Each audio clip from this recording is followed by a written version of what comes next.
I'll start by telling you about a boy. At 11, he had published books and poetry. He writes about how he views the world and its people, and how the beauty in his everyday surroundings fills his heart. This boy's name is Tito, and he has severe autism. Like 30% of people with autism, Tito does not speak. Unfortunately, we know very little about this population. We don't know what is different about their brains because there's hardly any neuroimaging research on them. My PhD is on the brain mechanisms of auditory processing in autism.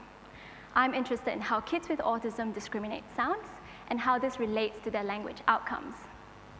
Why are some hypersensitive to sounds, while others have trouble discriminating between different kinds of sounds? What do these patterns look like in the brain? To answer these questions, I look at the brainwaves of kids with autism while they listen to non-speech and speech sounds. We tell them they sound like beeps and burps.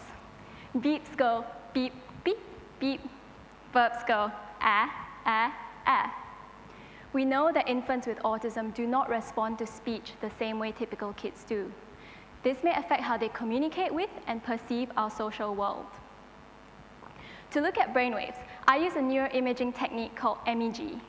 MEG measures the magnetic fields on your scalp.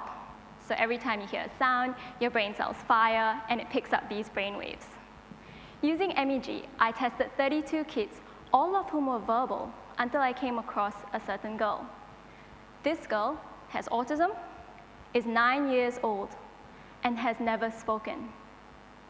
What I found is that compared to typically developing kids, her brain responds unusually quickly and strongly to non-speech, but to speech, her responses were sluggish and weak.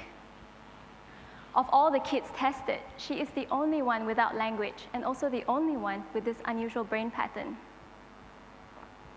This is important because I have shown using MEG that you can test for brain responses from a non-verbal child with autism.